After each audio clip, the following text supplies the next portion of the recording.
स्ट्रेसमुळे शरीरावर त्याचा काय काय इफेक्ट होतो? मस्त प्रश्न आहे. कारण हा मानसिक आहे तितकाच शारीरिक पण आहे.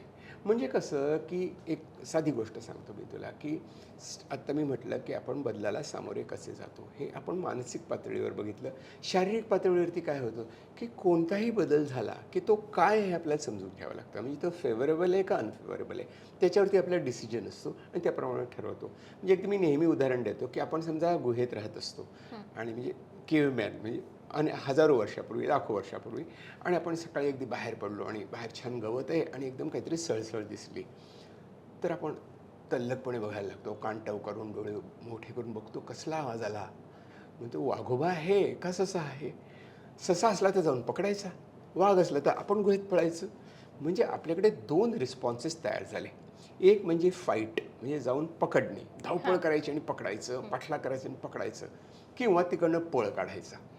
म्हणजे सामोरं जायचं फाईट ऑर फ्लाईट असे 2 रिॲक्शन्स तयार झाले निसर्गाने आपल्याला दिल्या आणि त्याला सामोरं जाण्याकरता किंवा पळ काढण्याकरता सुद्धा आपल्याला शरीरामध्ये एनर्जी मॅनेज करावी लागते. त्याच्याकरता शरीरामध्ये एक सिस्टीम असते नर्वस सिस्टीम त्याला सिम्पॅथेटिक म्हणतात.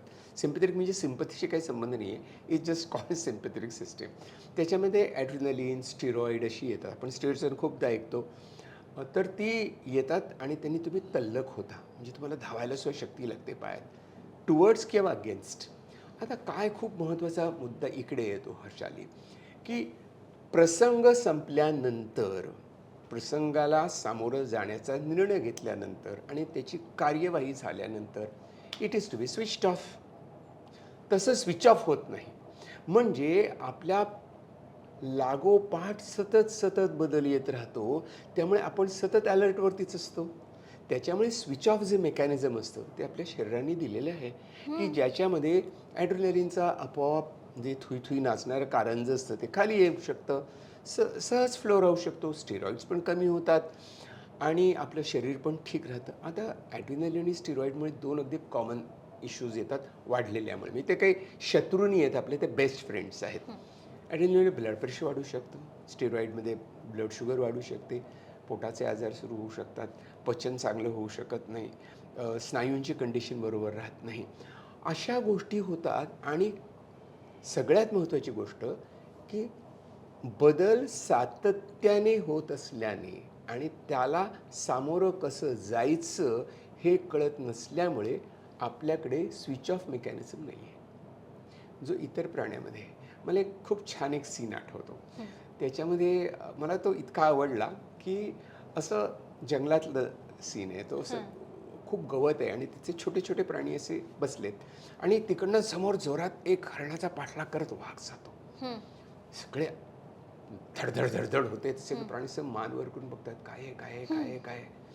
मग त्यांची काय झटापट होते. हरिण वाचतं आणि पळून जातं. वाघ नुसतं बसतो तर निघून जातो. मग हे प्राणी काय करतात काय नाही तसं ओ झालं का बसा खाली आणि आपला चारा खायला लागा. म्हणजे ते स्विच ऑफ. तेवढ्यापुरतं त्यांनी वर बघितलं. प्रसंग संपल्यानंतर we are out of it. आता मी सुटलो. आता मी काय मला काय करायचं या स्टेजवर काय चाललंय. ते शांतपणे आपलं खाऊ खात राहतात गप्पा मारतात. त्याने काय करायचं असं ते करत राहतात. नाटकासारखं स्विच ऑन आणि स्विच ऑफ स्विच करता ऑन आलं आणि स्विच पाहिजे ऑफ त्यांना स्वतःला. करता आलं पाहिजे आणि बॉडी ते मेकॅनिझम्स आहेत. नैसर्गिक आहेत आणि अत्यंत प्रभावशाली आहेत. पण आपल्याला त्याचा विसर पडला आहे. आपण ते कसं वापरायचं कळत नाही.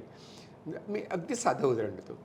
नळ बंद करा म्हणजे पाणी वाया जाणार नाही. इलेक्ट्रिसिटी बंद करा ती वाया जाणार नाही. Same thing for the body ना. आपण स्वतःच्या शरीराला वाचूया ना योग्य प्रकारे स्विच ऑफ करून. जसं नळ बंद करतो लाईट बंद करतो आणि विसरतो तसं आपल्याला विसरायला लागलेलो आहोत.